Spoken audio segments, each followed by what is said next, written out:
Daily எபிசோட்ஸை miss பண்ணாம பார்க்கணுன்னா நம்ம சேனலை சப்ஸ்கிரைப் பண்ணிக்கோங்க. அண்ட் கூட இருக்க பெல் பட்டனையும் ப்ரெஸ் பண்ணிக்கோங்க. அப்பதான் நாங்க போடுற வீடியோஸ் எல்லாம் உங்களுக்கு நோட்டிஃபிகேஷன்ல வரும். எபிசோட் 167.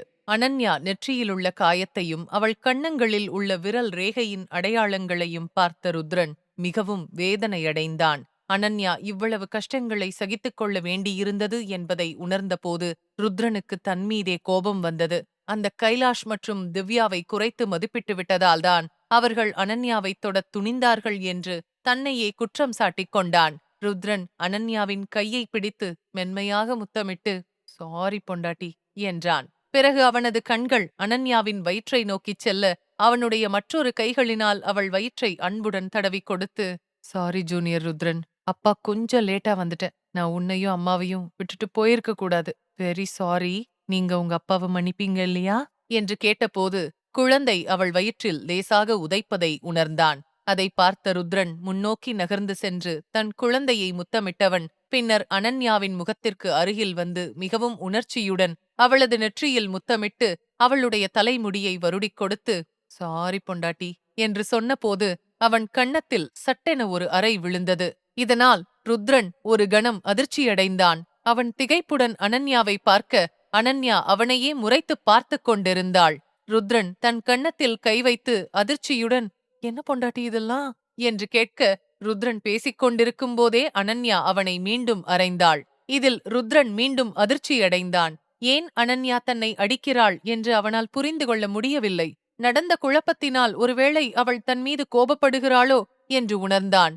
எனவே இதை பற்றி யோசித்துக் கொண்டு ருத்ரன் தன் இரு கன்னங்களிலும் கையை வைத்து அனன்யாவிடம் ஏதோ சொல்ல முயல அனன்யா அவன் மார்பில் ஓங்கி அடித்து, நீங்க சொல்ற எதையும் நான் கேட்க மாட்டேன் என்று சொல்லிவிட்டு அவன் மார்பில் தொடர்ந்து அடிக்க ஆரம்பித்தாள். அதை பார்த்த ருத்ரன் வேகமாக அனன்யாவை கட்டுப்படுத்த முயன்று அவளது கையை பிடித்துக்கொண்டு, பொண்டாட்டி, முதல்ல நான் சொல்றத கேளு என்றான். ருத்ரன் அவள் கையை அடிக்க விடாமல் தடுத்துக் கொண்டிருக்க அனன்யா அவன் பிடியிலிருந்து விலகி மீண்டும் அவன் மார்பில் அடித்துவிட்டு, அதான் சொல்றேன்ல, நான் உங்க பேச்ச கேட்க மாட்டேன், கேட்கவே மாட்டேன். நீங்க ரொம்ப ரொம்ப மோசம்.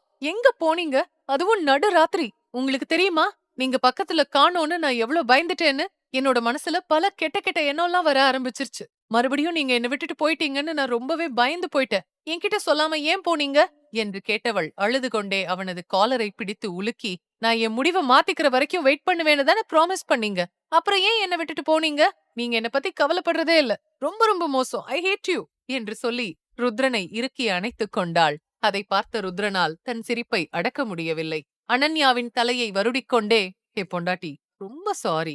நீ அந்த நடுராத்திரி எழுந்திருப்பேன்னு எனக்கு தெரியாது. நீ தூங்குறதுக்குள்ள சில முக்கியமான வேலைய செஞ்சு முடிச்சிடலான்னு நினைச்சேன். அதனாலதான் உன்னை எழுப்பி கஷ்டப்படுத்த விரும்பாம சொல்லாம கிளம்பிட்டேன். வெரி சாரி என்று சொன்னான். ருத்ரனின் மன்னிப்பை கேட்ட பிறகும் அனன்யா பதில் சொல்லவில்லை. ருத்ரனை அணைத்துக் கொண்டே இருந்தாள். ருத்ரன் உடனே எதையோ யோசித்துவிட்டு, சரி பொண்டாட்டி, நான் எதுவும் சொல்லல, போதுமா? நீ என்ன மன்னிச்சிட்ட. இனிமே என் மேல எப்பவும் கோவப்பட மாட்டே இல்லையா என்று சொல்லிக்கொண்டே ருத்ரன் அனன்யாவின் பிடியை இன்னும் இறுக்கி பிடித்துக் கொண்டான். அப்போது அனன்யா வேகமாக அவனிடமிருந்து விலகி அவனை முறைத்துப் பார்த்து, அமைதியா இருந்தா மன்னிச்சிட்டதா அர்த்தம் இல்ல. உங்களுக்கு நிச்சயம் தண்டனை உண்டு. இப்பவே என்ன வீட்டுக்கு கூட்டிட்டு போங்க. அங்க உங்களுக்கு தண்டனை குடுக்கறேன் என்று சொன்னாள். அனன்யா சொன்னதை கேட்ட ருத்ரன் அவளை அன்பாக பார்த்து, சரி சரி, நாம கிளம்புவோம். ஆனா டாக்டர் கிட்ட பெர்மிஷன் வாங்கினதுக்கு அப்புறம் தான் டிஸ்சார்ஜ். இப்போதைக்கு உங்க அம்மா அப்பா கிட்ட நீ நல்லா இருக்கேன்னு இன்ஃபார்ம் பண்ணிடுறேன் என்று சொல்லிக்கொண்டே தன் பாக்கெட்டில் இருந்த போனை எடுத்து டயல் செய்ய முற்பட அனன்யா அவன் கையில் இருந்த போனை பிடுங்கி, நான் சொன்னது கேக்கலையா? நம்ம வீட்டுக்கு போலான்னு சொன்னேன். நீங்க வேணும்னா உங்க மாமியார் வீட்ல தங்கி சந்தோஷமா இருங்க. ஆனா நான் என்னோட வீட்டுக்கு போறேன் என்று சொல்லி முகத்தை திருப்பிக் கொண்டாள். அவள் சொன்னதை கேட்ட ருத்ரன் ஒரு கணம் சிலை போலவே நின்று அவளை பார்த்து கொண்டிருந்தான். அவன் கேட்டது உண்மையா இல்லையா என்று அவனால் நம்ப முடியவில்லை. இறுதியாக அவன் காதில் ஒலித்தது, நான் என்னோட வீட்டுக்கு போறேன் என்று. ருத்ரனின் வீட்டை அவள் சொல்லியதுதான். ருத்ரன் மகிழ்ச்சியான முகபாவனையுடன் அனன்யாவின் கையை பிடித்து அவள் சொன்னதை உறுதிப்படுத்தும் விதமாக, பொண்டாட்டி, நீ உண்மையிலேயே நம்ம வீட்டுக்கு திரும்ப வர விரும்புறியா என்று கேட்டான். அனன்யா அவன் சொன்னதை கேட்டு அவன் கண்களை பார்த்தாள். அவன் கண்களிலிருந்த மகிழ்ச்சி அவளுக்கு தெளிவாக தெரிந்தது. அதனால் அனன்யா அவனை கொஞ்சம் கிண்டல் செய்வதற்காக சுற்றுமுற்றும் பார்த்துவிட்டு, நான் உங்களோட வரேன்னு யார் சொன்னது? நான் என் வீட்டுக்கு போகணும்னு தான் சொன்னேன்.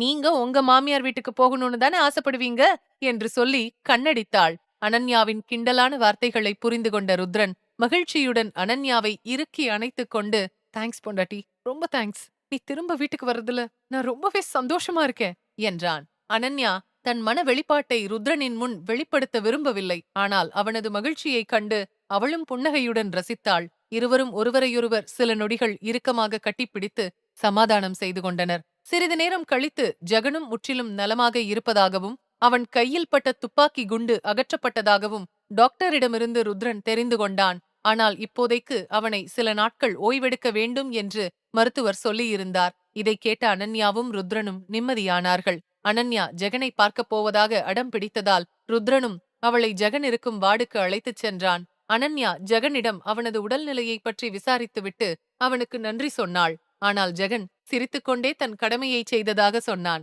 அனன்யா தன் கைகளினாலேயே ஜெகனுக்கு பழங்களை வெட்டி கொடுத்தாள். இன்று முதல் முறையாக ஜெகன் ஒரு குடும்பத்தின் அன்பை நேரடியாக அனுபவித்ததால் கொஞ்சம் உணர்ச்சி வசப்பட்டான். ஆனால் அதை அவன் யாரிடமும் காட்டிக்கொள்ளவில்லை.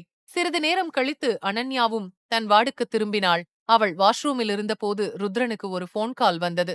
அதை பார்த்த ருத்ரன் கோபமாக போனை எடுக்க, மறுமுனையிலிருந்து எல்லாமே கண்ட்ரோல்ல இருக்கு பாஸ், பிடிச்சிட்டாங்க, அடுத்த ஆர்டர் என்ன என்று ஒரு குரல் கேட்டது. கைலாஷ் மற்றும் திவ்யாவை பற்றி சொல்வதை கேட்ட ருத்ரன் கோபத்தில் பல்லை கடித்துக்கொண்டு, அவங்க சாவ அவங்களே கெஞ்சி கேட்கிற அளவுக்கு சித்திரவதை செய்யுங்க. ஆனா அவங்களுக்கு அவ்வளோ சீக்கிரம் சாவு நெருங்க கூடாது. அவங்கள தண்டிக்க நானே நாளைக்கு வரேன் என்று சொல்லிவிட்டு போனை வைத்தவன் அப்பா மற்றும் மகளின் தவறுகளை நினைத்து பார்க்க ஆரம்பித்தான். அப்போது, நீங்க மட்டும் போக வேணாம், நானும் வரேன் என்ற அனன்யாவின் குரல் கேட்டது. அனன்யா இதை சொன்னதும் ருத்ரன் சற்று தயக்கத்துடன் திரும்பி பார்த்தான். உடனே அனன்யா தீவிரமான முகபாவனையுடன் ருத்ரனின் கண்களை பார்த்து, நானும் வரேன் என்று சொன்னாள். அதை கேட்ட ருத்ரன் கொஞ்சம் தயக்கத்துடன் அவளது இரு கைகளையும் பிடித்துக்கொண்டு, ஆனா பொண்டாட்டி, நீ வரவேண்டிய அவசியம் இல்ல, இந்த தடவை நான் அவங்கள என்று சொல்லும் போதே அனன்யா அவனை குறுக்கிட்டு, இல்ல ருத்ரன், நானும் உங்களோட வருவேன் என்று சொன்னாள். இதை கேட்டதும் ருத்ரன் கொஞ்சம் வருத்தமடைந்தான். ஏனெனில் அனன்யா கஷ்டத்தில் இருப்பவர்களைக் கண்டால் கொஞ்சம் இரக்கம் காட்டுபவள். அது மட்டுமில்லாமல் அவர்கள் ஒரு வகையில் அவளுக்குச் சொந்தமானவர்கள். ஆனால் இந்த முறை ருத்ரன் அவர்களை மன்னிக்கும் மனநிலையில் இல்லை.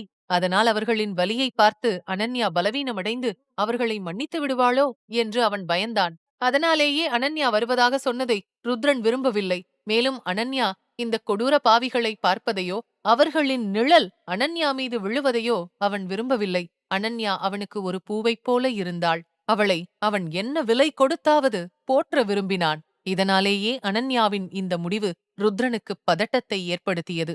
இதையெல்லாம் யோசித்துக் கொண்டிருந்த ருத்ரன் அனன்யாவை கட்டிப்பிடித்து அவள் தலையை அன்பாகத் தடவிக் கொடுத்து, பொண்டாட்டி, உனக்கு என்ன ஆச்சு என்று கேட்டான். ருத்ரனின் கேள்வியில் மறைந்திருந்த அர்த்தத்தை புரிந்து கொண்ட அனன்யா அவனிடமிருந்து விலகி நின்று தன் இரு கைகளினாலும் அவன் முகத்தை தாங்கிப் பிடித்துக் கொண்டு அவன் கண்களை பார்த்து, ருத்ரன், உங்க பொண்டாட்டி அவ்ளோ பலவீனமானவெல்லாம் இல்ல, உங்க சகவாசத்தால எனக்கும் தைரியம் வந்துருச்சு என்று சொல்லி ருத்ரனின் கன்னங்களை தட்டி லேசாகச் சிரித்தாள். அவள் சொன்னதை கேட்ட ருத்ரன் கொஞ்சம் கவலைப்பட்டான். அவன் மனதில் இன்னும் ஒரு உறுத்தல் இருந்ததை அனன்யாவும் புரிந்து கொண்டாள். அதனாலே அவனிடமிருந்து விலகி ஜன்னல் பக்கம் உற்று பார்த்தவள், சின்ன வயசுல இருந்து இன்னைக்கு வர அப்பா எனக்கு மன்னிக்க கத்துக் கொடுத்திருக்காரு, மத்தவங்களோட வலிய புரிஞ்சுக்க கத்துக் கொடுத்திருக்காரு. எல்லாரையும் மன்னிக்கிறது தான் நல்லதுன்னு நினைச்சுக்கிட்டு இருந்தேன். ஆனா உங்கள மீட் பண்ணதுக்கு அப்புறம் மன்னிக்க தகுதியானவங்கள மட்டும்தான் மன்னிக்கணும்னு கத்துக்கிட்டேன். தங்களோட தவற எப்பவும் உணராதவங்கள, அது குடும்பத்தை சேர்ந்தவங்களா இருந்தாலும் மன்னிக்க கூடாது என்று கூறினாள். இதைப் பற்றிச் சொல்லும்போது திவ்யா தன்னிடம் நடந்து கொண்ட விதத்தையும் தனக்கு செய்த துரோகத்தையும் நினைத்து அதில் தொலைந்து போனாள். அனன்யா ஆரம்பம் முதல் இறுதி வரை ஒன்றன் பின் ஒன்றாக நினைவுக்கு வந்தது. முதல் குழந்தையை சாகடித்தது போதாமல் இரண்டாவது குழந்தையை கொல்ல முயற்சித்தது வரை நினைத்தபோது அனன்யாவின் கண்களில் கண்ணீர் வழிந்தாலும் அதில் கோபம் நிறைந்திருந்தது. அவள் மேலும் வெறுப்புடன், ருத்ரன், நான் திவ்யாவ ஒரு முறைக்கு 1000 முறை மன்னிச்சிட்டேன். ஆனா இந்த தடவை நான் அவளை தண்டிக்கத்தான் விரும்புறேன். அவ ஒவ்வொரு தடவையும் தப்பு செஞ்சிட்டு இருக்கா. நான் முதல் தடவையே தைரியத்தை வரவழைச்சு அவளை தண்டிச்சிருந்தா நம்ம முதல் குழந்தை என்று சொல்லி அனன்யா அழ ஆரம்பித்தாள். அனன்யா சொன்னதை மிகவும் உன்னிப்பாக கேட்டுக்கொண்டிருந்த ருத்ரன் இப்போது அவள் சொன்னதை கேட்டதும் திடுக்கிட்டு அனன்யாவின் கையை பிடித்து, என்ன சொல்ற பொண்டாட்டி?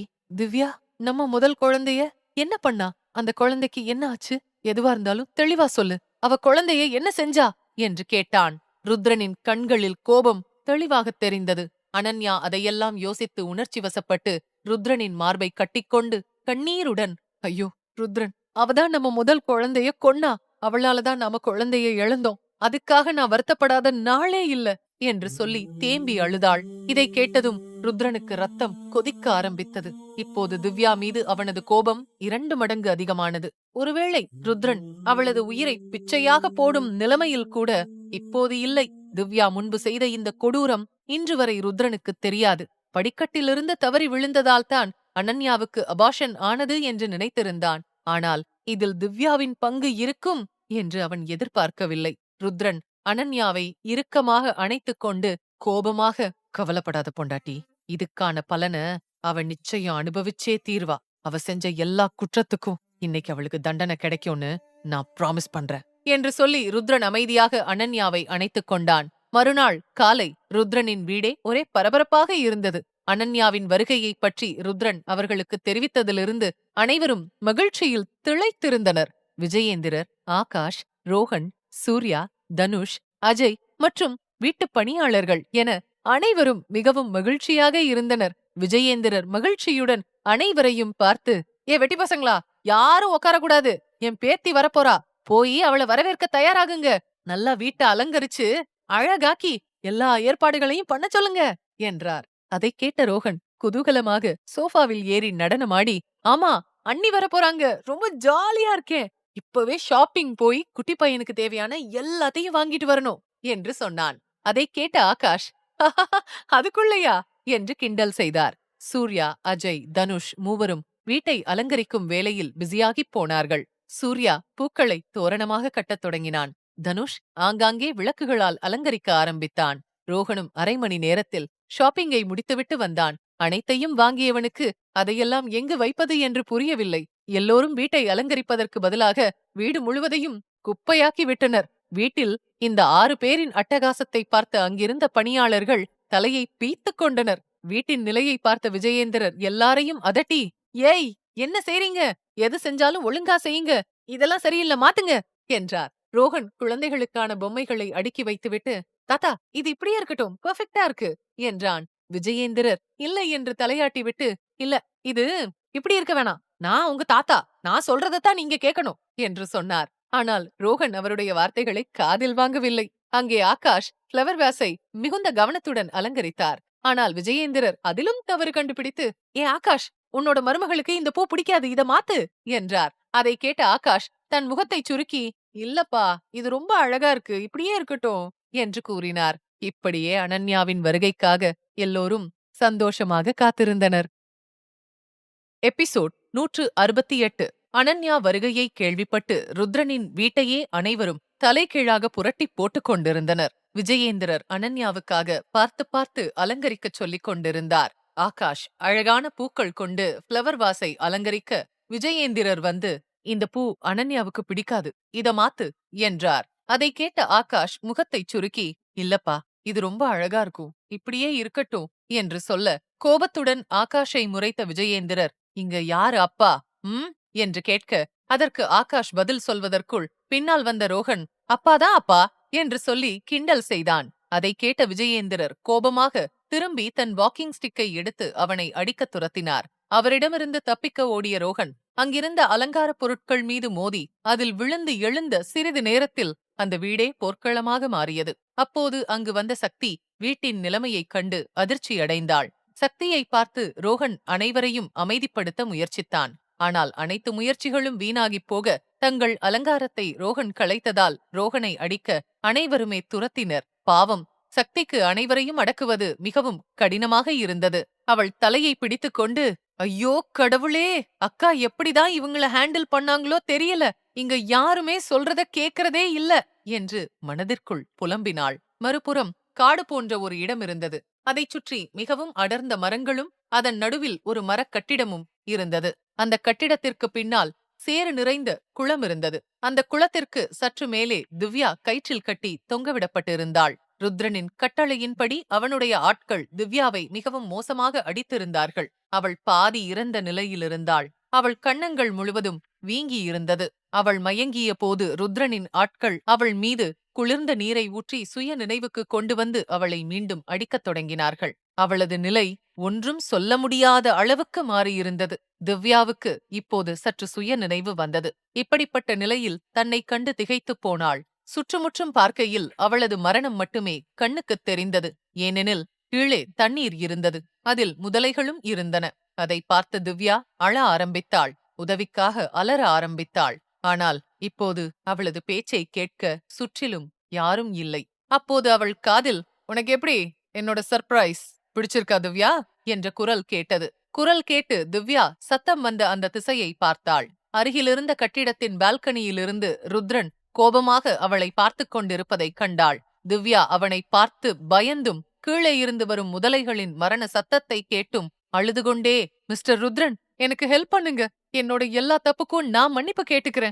தயவு செஞ்சு என்னை இங்கிருந்து வெளியே கொண்டு வாங்க" என்றாள். இதைக் கேட்டு ருத்ரன் லேசான புன்னகையுடன், "சாரி திவ்யா, அது என் கையில இல்ல. அது மட்டும் இல்லாம உன்ன இந்த ஜென்மத்துல மன்னிக்கவே முடியாது" என்று சொல்லி ருத்ரன் வெளியேறத் தொடங்க திவ்யா பயத்தில் அலற ஆரம்பித்தாள். அப்போது திடீரென அவளை கட்டியிருந்த கயிறு கீழ்நோக்கி நகரத் தொடங்கியது. அதை பார்த்த திவ்யா மிகவும் பயந்து கத்தினாள். அவள் அழுது கொண்டே உயிர் பிச்சை கேட்டாள். அங்கே இருந்த கட்டிடத்தின் ஒரு அறையிலிருந்து அனைத்தையும் கைலாஷ் பார்த்துக் கொண்டிருந்தார். ஆனால் அவரால் எதுவும் செய்ய முடியாத நிலையில் கட்டி வைக்கப்பட்டிருந்தார். தன் மகளை இந்த நிலையில் கண்டு மிகவும் வேதனைப்பட்டார். பால்கனியிலிருந்து இறங்கி வந்த ருத்ரன் ஒரு அறைக்குள் சென்று அனன்யாவின் அருகில் அமர்ந்தான். அங்கே அனன்யா கையில் ரிமோட்டுடன் திவ்யாவின் கயிறை சில சமயம் மேலேயும் சில சமயம் கீழேயும் நகர்த்திக் கொண்டிருந்தாள். அவள் பயந்து அழுவதை பார்த்தும் உயிருக்காக கெஞ்சுவதை பார்த்தும் அனன்யா தன் மோசமான தருணங்களை எல்லாம் நினைவுபடுத்திக் கொண்டாள். ருத்ரன் அனன்யாவை நெருங்கி வந்து அவள் கையின் மீது தன் கையை வைத்து, "பொண்டாட்டி" என்று அழைக்க அனன்யா ருத்ரனை பார்த்து கண்களை மூடினாள். அனன்யா இதையெல்லாம் பார்ப்பதையோ உணர்வதையோ ருத்ரன் விரும்பவில்லை. ஆனால் இந்த முறை அனன்யா திவ்யாவை மன்னிக்க விரும்பவில்லை. அப்போது திவ்யாவின் அலறல் எங்கும் எதிரொலிக்க அவள் மீண்டும் மயங்கிப் போனாள். சிறிது நேரம் கழித்து அவள் சுய நினைவுக்கு திரும்பிய போது அவள் ஒரு அறையில் கட்டி வைக்கப்பட்டு அவளுக்கு முன்னால் அனன்யா நின்று கொண்டிருந்தாள். அனன்யாவை பார்த்து இன்று திவ்யா முதல் முறையாக பயந்தாள். அவள் கண்களில் இருந்த கோபத்தை பார்த்த திவ்யாவிற்கு தொண்டை வறண்டு பயத்தில் உடல் நடுங்க ஆரம்பித்தது. இப்போது திவ்யா மிகவும் பயந்து போயிருந்தாள். அவள் வாயிலிருந்து வார்த்தைகள் வரவில்லை. அனன்யா அவளிடம் நெருங்கி வந்து அவளது கன்னத்தை தொட்டு, "என்ன உயிரோட பாக்கும்போது எப்படி இருக்கு?" என்று கேட்டாள். அனன்யா சொன்னதை கேட்ட திவ்யாவால் எதுவும் பேச முடியவில்லை. அவள் அனன்யாவை பயத்துடன் பார்த்தாள். ஏனெனில் இன்று அனன்யாவின் தோற்றத்தில் ஏதோ வித்தியாசம் இருந்தது. அவள் அப்பாவி அனன்யாவைப் போல் இல்லை. ஏனோ ஒரு ஆபத்தான கொலைகாரியைப் போல இருந்தாள். அந்த நேரத்தில் திவ்யாவும் அனன்யாவும் மட்டுமே அந்த அறைக்குள் இருந்தனர். அனன்யா பயந்து போயிருக்கும் திவ்யாவைக் கண்டு அவள் நெற்றியில் வழிந்த வியர்வையை டவலில் துடைத்துவிட்டு மெல்லிய புன்னகையுடன், "காலத்தோட விளையாட்ட பாத்தியா திவ்யா? நேத்து நான் இருந்த இடத்துல இன்னைக்கு நீ இருக்க. ஆனா நான் நீ இல்ல" என்றாள். அனன்யாவின் பேச்சையும் செயலையும் கண்ட திவ்யா வலி நிறைந்த குரலில், "அனன்யா" என்று அழைத்தாள். அவள் மேலும் எதுவும் சொல்லும் முன் அனன்யா அவள் உதடுகளில் விரலை வைத்து அவளை அமைதிப்படுத்தி, "ஷ், எதுவும் பேசாத. இன்னைக்கு நான் உன்னோட அலறல் சத்தம் கேட்டு எவ்ளோ சந்தோஷப்பட்டேன்னு உனக்கு தெரியாது. நான் உனக்கு ஒரு சுலபமான மரணத்தை கொடுக்க விரும்புறேன். நான் சொல்றத பத்தி என்ன நினைக்கிற?" என்று கேட்டவள் திரும்பி அறையை ஒரு முறை சுற்றி பார்த்து, "இந்த வீட்டை பாத்துக்கோ. இதுதான் உன்னோட யமலோகமா மாறப்போகுது" என்றாள். அதை கேட்ட திவ்யா பதறிப்போனாள். தன் பயந்த கண்களுடன் அனன்யாவை பார்த்தாள். அனன்யாவை போன்ற ஒரு அப்பாவி பெண் தன்னை கொல்ல திட்டமிடுவாள் என்று அவள் நினைக்கவே இல்லை. திவ்யா மிகவும் திகைப்புடன் கண்களை விரித்து அனன்யாவை பார்த்து, "நீ என்ன கொல்ல முடியாது. உன்னால் அதை செய்ய முடியாது. நீ அப்படிப்பட்ட ஆள் இல்ல" என்று மிகவும் தட்டுத் தடுமாறி கூறினாள். அனன்யா அவள் சொன்னதை கேட்டு அவள் தலையை சாய்த்து திவ்யாவின் கண்களை பார்த்து, "நீ சொல்றது சரிதான். நான் அப்படி இல்ல. ஆனா அனன்யா ருத்ரன் அப்படிப்பட்ட ஆள்தான். நீ இதுவரைக்கும் அனன்யாவை தான் பாத்திருக்க. ஆனா நீ இந்த அனன்யா ருத்ரன பார்த்ததில்லையே. அவ அப்படித்தான். நான் உனக்காக இந்த தண்டனையை ஏன் சூஸ் பண்ணேன்னு உனக்கு தெரியுமா? ஏன்னா உன்னோட எல்லா தப்புக்கும் இந்த ஜென்மத்துல நீ தண்டனைய அனுபவிக்கணும்னு விரும்புற. அப்போதான் உன்னோட அடுத்த ஜென்ம வாழ்க்கையில நிம்மதியா வாழ முடியும். அதனால மை டியர் அக்கா, ஆல் தி பெஸ்ட். நரகத்துக்கான உன்னோட இனிய பயணம் ஆரம்பமாகட்டும்" என்று சொல்லி அனன்யா பின்வாங்க ஆரம்பித்தாள். திவ்யா பயத்துடன் அவளை பார்த்து வேண்டாம் என்று தலையை ஆட்டினாள். அனன்யா கதவுக்கு அருகில் வந்ததும் அறையை சுற்றிலும் தீப்பற்றி எரிய ஆரம்பித்தது. அனன்யா ஒரு நிம்மதியான புன்னகையுடன் தன் முகத்தை திருப்பிக் கொண்டாள். அங்கே பின்னாலிருந்து திவ்யா கத்திக்கொண்டே இருந்தாள். ஆனால் பாவம், எந்த பயனும் இல்லை. அறை முழுவதும் தீ பரவியது. இதையெல்லாம் பார்த்து பயந்து போன திவ்யா மயங்கி விழுந்தாள். இப்போது கத்துவதற்கு கூட அவளுக்கு தெம்பு இல்லை. மேலும் சிறிது நேரத்தில் அந்த அறை முழுவதும் தீப்பிடித்து எரிந்தது. அனன்யாவிற்கு திவ்யாவை இப்படி செய்ததில் நிம்மதியில்லை. மாறாக அவள் கண்களில் கண்ணீர் வந்தது. ருத்ரன் அவளின் தோள்களை பிடித்துக்கொண்டு அங்கிருந்து கிளம்பினான். அனன்யாவும் அவன் தோளில் தலையை சாய்த்து காரில் அமர்ந்திருந்தாள். ருத்ரனுக்கு அவளது நிலைமை நன்றாகவே புரிந்தது. அனன்யா இப்படிப்பட்டவள் இல்லை. மற்றவர்களை இப்படி வேதனையிலும் கஷ்டத்திலும் விட்டுவிடுவது அவளுடைய பழக்கம் இல்லை என்பது அவனுக்குத் தெரியும். ஆனால் அவளுக்கு நடந்த விபத்தை அவளால் மறக்க முடியவில்லை. அதனாலேயே ருத்ரன் அவளது நிலைமையை புரிந்து கொண்டு அவளை இறுக்கிப் பிடித்துக் கொண்டான். கார் அதன் இலக்கை நோக்கி புறப்பட்டது. இப்போது அவர்கள் தங்கள் வாழ்க்கையின் புதிய தொடக்கத்தை உருவாக்க எண்ணினர். ருத்ரனின் கார் அவனுடைய வீட்டிற்குள் நுழைந்தது. அந்த வீட்டை பார்த்ததும் அனன்யாவின் மனம் வேறு மாதிரியான அமைதியை கொடுத்தது. எப்பொழுதும் நிம்மதியாக இருக்கும் தன் பெற்றோர் வீட்டில் எத்தனை நாட்கள் தங்கியிருந்தாலும் ருத்ரனை விட்டு விலகி இருந்தது அவளுக்கு மிகவும் மன அழுத்தமாக இருந்தது. இப்போது அந்த அழுத்தம் இந்த வீட்டிற்குள் நுழைந்ததும் காணாமல் போனது. அனன்யா கார் கண்ணாடி வழியாக இந்த வீட்டை பார்க்கும்போது அவள் கண்கள் அவளையும் மீறி கலங்கியது. அந்த வீட்டை பார்த்ததும் அவளது வயிற்றில் கை வைத்து, "இதுதான் நம்ம வீடு பேபி" என்றாள். ருத்ரன் அனன்யாவையே பார்த்து கொண்டிருக்க திடீரென அவனுடைய போனுக்கு ஒரு மெசேஜ் வந்தது. யாருடைய மெசேஜ் என்று அனன்யாவும் அவனை பார்த்தாள். ருத்ரன் அந்த மெசேஜை படித்துக் கொண்டிருக்க அனன்யா அவனது கண்களை பார்த்துக் கொண்டிருந்தாள். ருத்ரன் தன் போனை அவள் பக்கமாக திருப்பினான். உண்மையில் அந்த மெசேஜ் ருத்ரனின் ஆட்களிடமிருந்து வந்தது.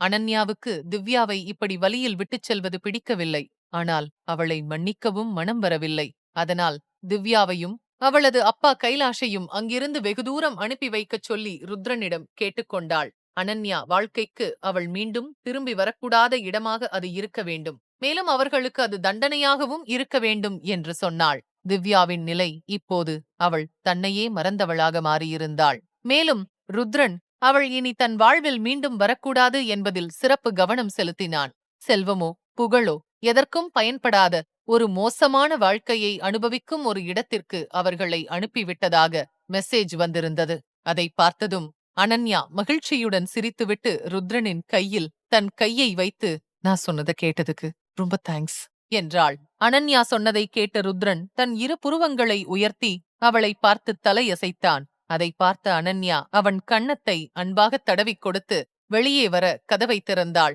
அப்போது ருத்ரன் அவளை நிறுத்தி முதலில் அவன் காரிலிருந்து இறங்கினான். பிறகு அனன்யாவை நோக்கி நடந்து வந்து அவள் பக்கமிருந்த கதவை திறந்து அவளை நோக்கி கையை நீட்டினான். அனன்யா அதை பார்த்து புன்னகையுடன் கையை நீட்டினாள். அனன்யா இந்த கையை நீண்ட காலத்திற்கு முன்பே பிடித்திருக்கலாம். ஆனால் அவர்களின் உண்மையான அன்பை இப்போதுதான் இருவரும் உணர்ந்தார்கள். ருத்ரன் தன்னை திருமணம் செய்து கொண்டு விமான நிலையத்தில் தனியாக விட்டுச் சென்றதையும் அனன்யா இப்போது நினைவு கூர்ந்து புன்னகைத்தாள். அன்று இந்த வீட்டினுள் தனியாக காலடி எடுத்து வைத்தவள் இன்று ஒவ்வொரு அடியையும் ருத்ரனின் துணையுடன் எடுத்து வைத்தாள். இதை பற்றி யோசித்துப் பார்த்தவள் சற்று உணர்ச்சி வசப்பட்டு அவனை பார்த்து ருத்ரனின் கையை இறுகப் பற்றிக் கொண்டாள். பின்னர் தன் மற்றொரு கையை அவள் வயிற்றில் கை வைத்துக் கொண்டு மெதுவாக காரிலிருந்து இறங்கினாள். ருத்ரன் அவளின் தோள்களை இறுக்கமாக பிடித்து தன்னுடன் உள்ளே அழைத்து வந்தான். அனன்யா வாசலுக்கு அருகில் வந்ததும் ருத்ரன் அவள் மீது பூக்களை பொழிய ஆரம்பித்தான். அவளை தொட்டதும் மலர் இதழ்கள் விரிய ஆரம்பித்தது. அதைக் கண்ட அனன்யா முகத்தில் ஒரு மலர்ந்த புன்னகை தோன்றியது. அனன்யாவும் ருத்ரனும் இந்த தருணத்தை மகிழ்ச்சியுடன் அனுபவித்துக் கொண்டிருந்தனர். அப்போது திடீரென உள்ளிருந்து சத்தமாக ட்ரம் சத்தம் கேட்டது. அனன்யாவும் ருத்ரனும் சத்தம் கேட்டு உள்ளே பார்க்க விஜயேந்திரர், ரோகன் மற்றும் சூர்யா மூவரும் நடனமாடிக்கொண்டே ட்ரம்ஸ் அடிப்பவர்கள் பின்னால் மகிழ்ச்சியில் ஆடியபடி அவர்களை நோக்கி வந்து கொண்டிருந்தனர். அவர்கள் மிகவும் மகிழ்ச்சியாக இருப்பதைக் கண்ட அனன்யாவும் மகிழ்ச்சியில் திளைத்தாள். ஆனால் ருத்ரன் அவர்களை கோபமாக முறைத்து பார்த்து கொண்டிருந்தான். இப்படி ஒரு வரவேற்பை அவன் எதிர்பார்க்கவில்லை. ட்ரம்ஸ் சத்தத்தால் எரிச்சலான ருத்ரன் அவர்களை நிறுத்தச் சொல்லி சைகை செய்து, "முதல்ல இதை நிறுத்துங்க. தாத்தா, ரோஹன், ஏய் சூர்யா, உங்க 3 பேருக்கும் என்ன ஆச்சு? என்ன செஞ்சிட்டு இருக்கீங்க?"